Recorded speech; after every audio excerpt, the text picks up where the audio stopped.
a day I had there. Believe me, that's quite an airplane, that B-58 Hustler. Like a whole lot of people, I've been very interested in the development of the Strategic Air Command supersonic bomber. And when Colonel Brick Holstrom gave me a chance to fly it, well, that really got me excited. After all, the bird flies Mach 2.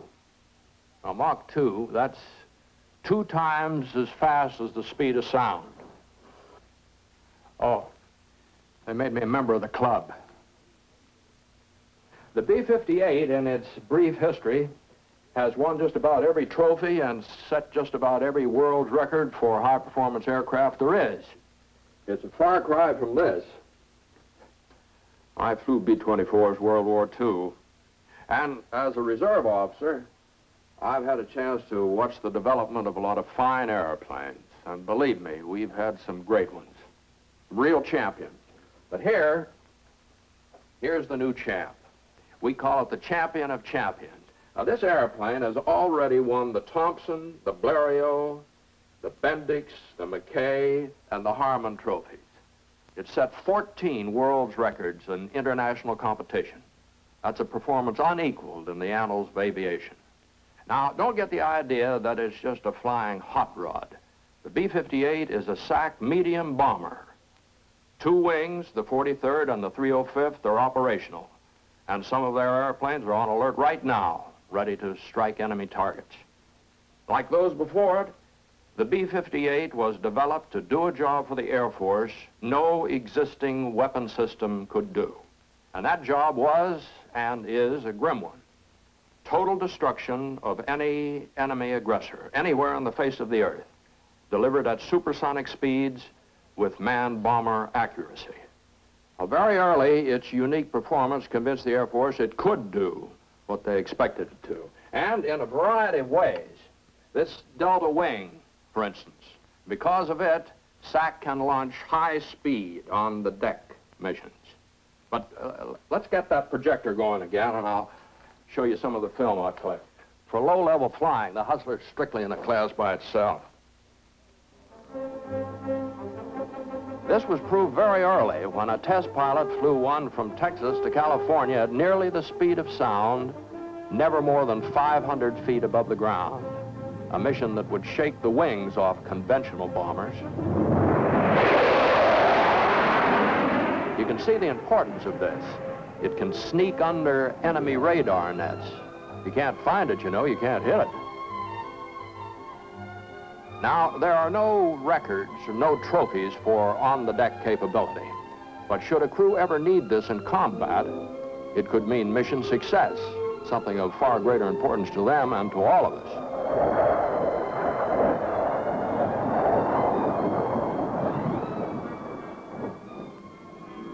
There are trophies and records, plenty of them, in SAC's combat competition. And on its debut, the Hustler won its share. Here's one of the 2 crews entered from the 43rd Bomb Wing, Carswell Air Force Base in Texas. Under combat conditions, they scrambled, boarded, started engines, and got wheels rolling in 2 minutes and 10 seconds. Half the time required for other bombers.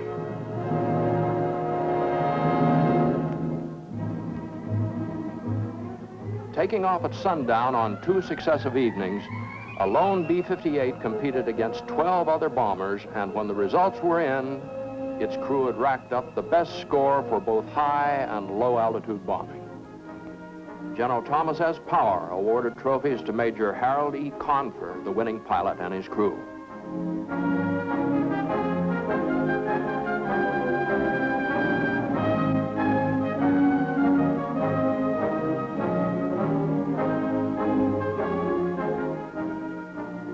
To officials, this Air Force show proved that their new weapon system had an accurate striking power. And what's more, that the time had come for the whole world to see what the B-58 could do.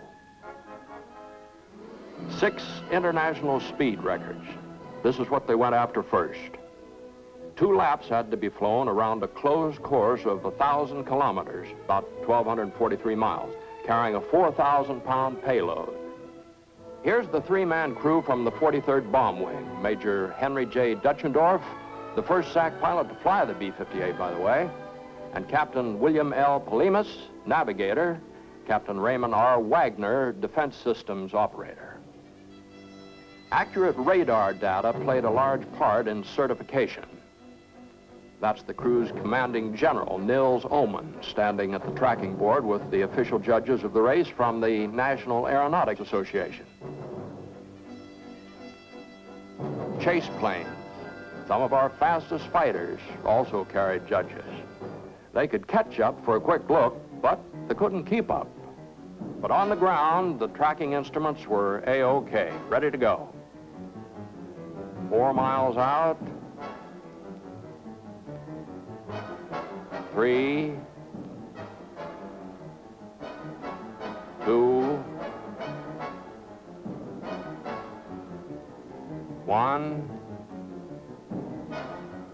and the race is on.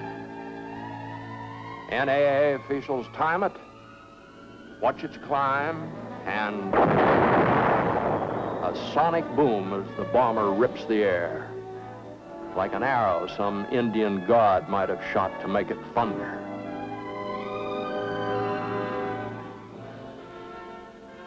(1,425 miles per hour was the ground speed reached. Average speed for the first lap was 1,061. For the second, 1,200. Major Dutchendorf's crew flew it exactly as planned, establishing 6 world records in a single flight. You see, they went with 4,000 pounds, so they automatically set records for 2,000 pounds and for no payload at all. Now, this gave them 3 records for the first lap of 1,000 kilometers and 3 more for the second, 6 in all. And 5 of these had been held by the Soviet Union. Well, now, you'd think this airplane had pretty well proved itself, wouldn't you? I mean, what can you expect of a medium bomber? Speed, not just in flashes, but for the long stretch, and carrying loads to altitudes that only a heavy bomber is supposed to. And maneuvering around up there like a fighter? Well, before the ink had a chance to dry on the record books, another one set out to break 3 of these new records. Piloting was Major Harold E. Convair, Major Richard H. Weir was navigator, and Captain Howard S. Bialis, DSO. We saw them receiving trophies in the bombing competition. Today's flight, like the previous one, was uphill all the way. They crossed the starting line at 40,000 feet, finished above 50. To give you an idea of the caliber of B-58 pilots, here Major Convair was making a 185-degree turn, keeping a 60-degree bank angle throughout and pulling more than 2 Gs. Now, that's twice the force of gravity. And from down below, the turn looked razor sharp. The least cut inside the crosswire, of course, would have put them out of the race. But they finished in fine style, having circled the 1,000-kilometer course at an average of 1,284 miles per hour, upping the speed of the previous flight by nearly 100 miles per hour and winning for themselves 3 of the 6 B-58 world records.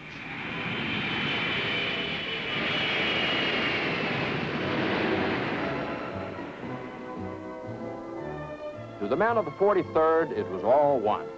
They were keeping the records in the family and preparing a Carswell homecoming Major Convair's crew wouldn't soon forget. Their own families, friends, newspapermen, and VIPs, just about everybody turned out.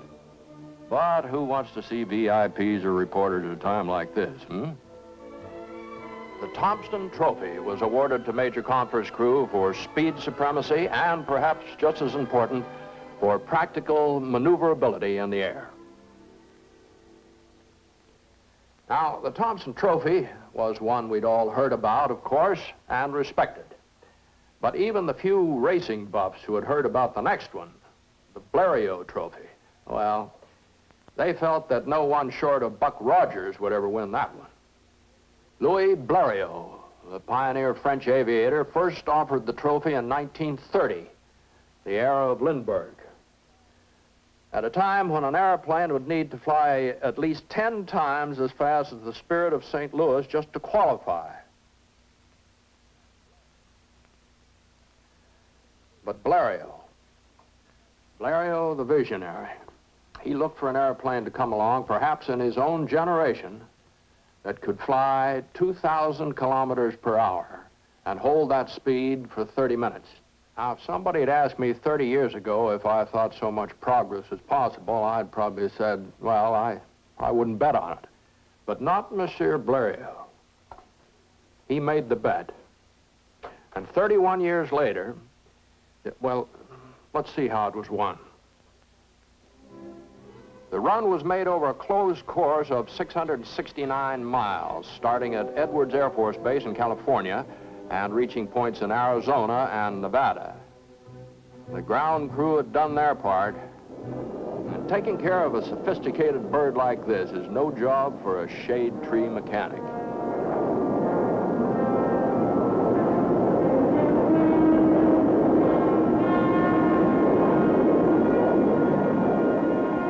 These men are sharp as they come, typical of the ground crews that keep the B-58 up there doing what's never been done before. Here's Major Eugene Murphy piloting this one, entering the starting gate at 44,000 feet and climbing. One of the Blériot rules was that altitude at the close of the run must be equal to or greater than the start.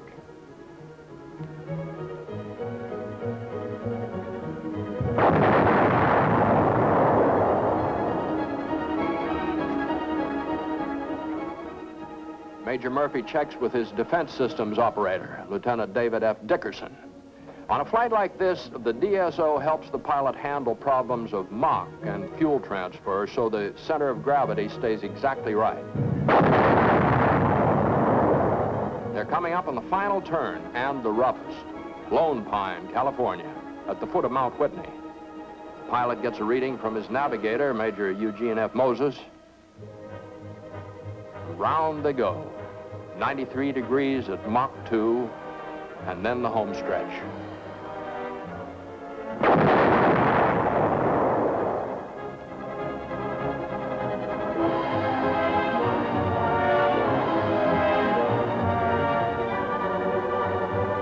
In only one try, the B-58 became the first airplane to average 1,302 miles per hour for 30 minutes. And its crew became the permanent winner of the Blériot Trophy. Those on hand knew they'd witnessed a beautiful performance, precision flying, and teamwork.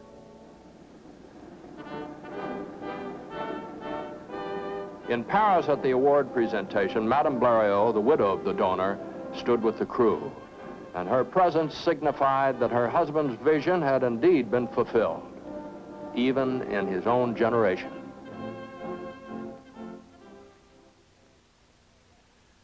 Now, from what you've seen already, you've got a pretty good idea of the Hustler's speed, endurance, and versatility. It has another extraordinary capability, too: high altitude. World altitude records for payloads of 5,000 kilograms, that's slightly over 11,000 pounds, and 2,000 kilograms were held by the Soviet Union. That is, they were until the B-58 went after them.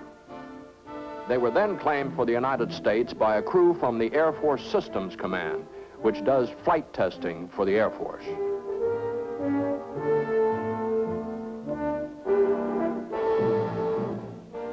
A veteran test pilot, Major Fitzhugh Fulton, approached the pull-up point at 35,000 feet, pouring on the coal.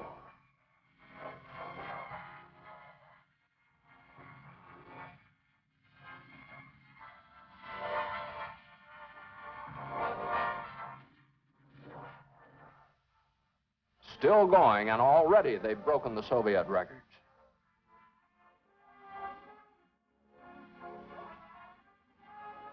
There's the peak after a bullet-like trajectory.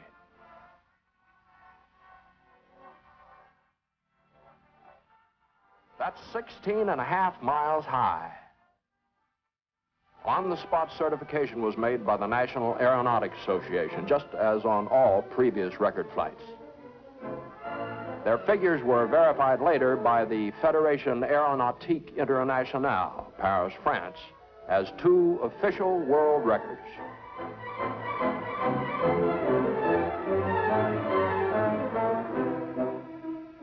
Although flights like this are pretty much all in a day's work to test crews, this one must have given special satisfaction to Major Fitz Fulton, who early in 1957 was the first Air Force test pilot to fly a B-58. Other members of the high-altitude crew were Captain William R. Payne, navigator, and a civilian flight test engineer, Charles R. Haynes.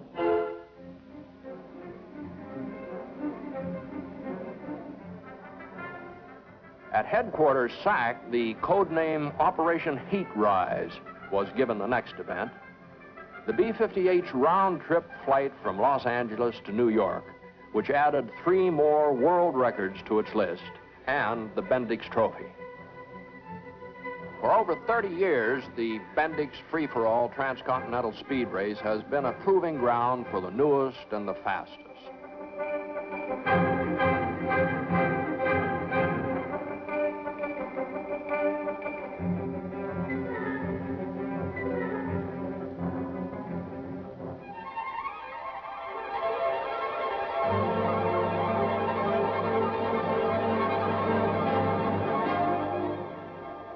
Starting back when a daring young pilot by the name of Jimmy Doolittle took off from a Los Angeles suburb and made tracks east, following roughly the same course out of Los Angeles as Captain Robert G. Sowers, the B-58's pilot.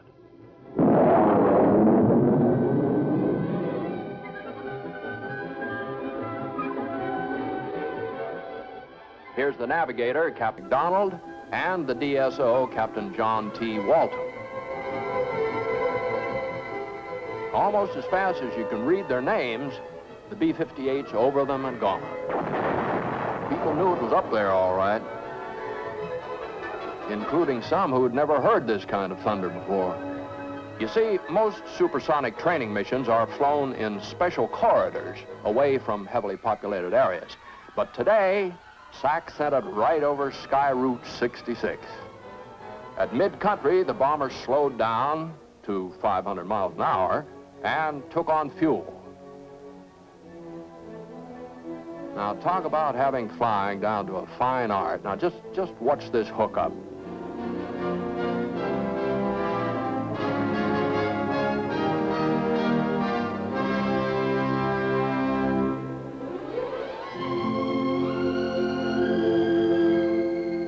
With their tanks full again, they're ready to take the giant step on to New York. Each passing minute puts them 20 miles further along. Air Force officials were sweating it out with the NAA, ready for the time hack.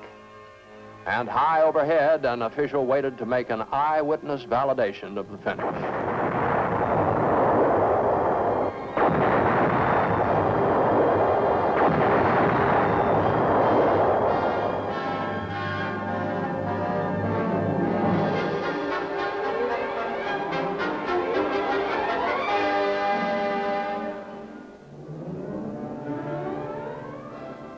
In just a hair over 2 hours, 2 hours and 58 seconds officially, the Hustler completed its New York run, won the Bendix Trophy, and became the first bomber to do so.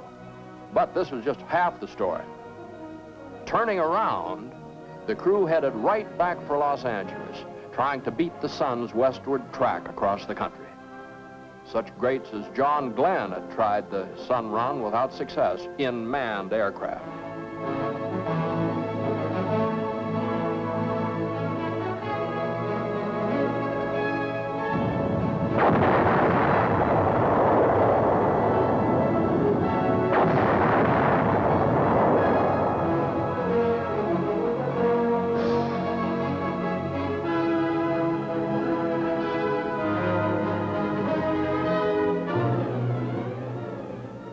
So when the B-58 was clocked in Los Angeles, officials knew that a history-making flight was coming to an end.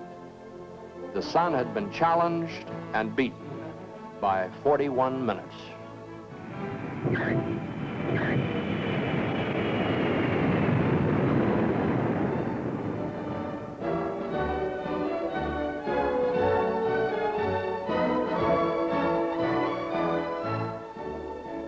This flight set 3 world speed marks that were the beginning of a new era in transcontinental flight.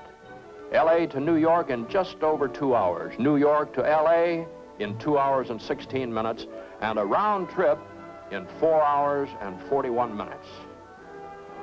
I know you must be thinking what I am, that pretty soon commercial jets may be taking us back and forth across the country this fast.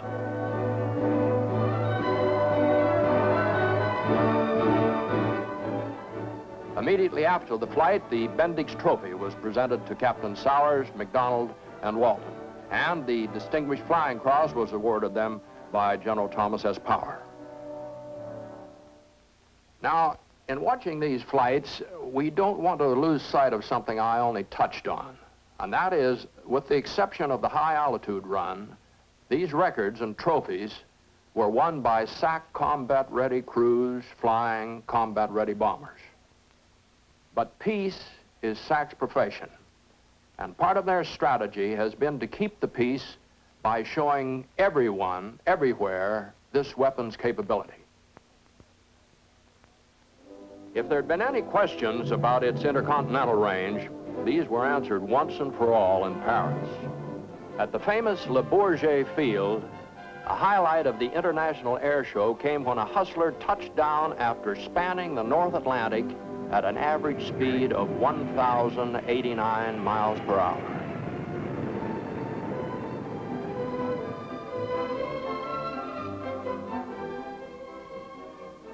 The crew had flown non-stop from Carswell Air Force Base by way of Washington, D.C. and New York. Their time from Washington to Paris was 3 hours, 39 minutes. From New York to Paris, 3 hours and 20 minutes, including 2 aerial refuelings.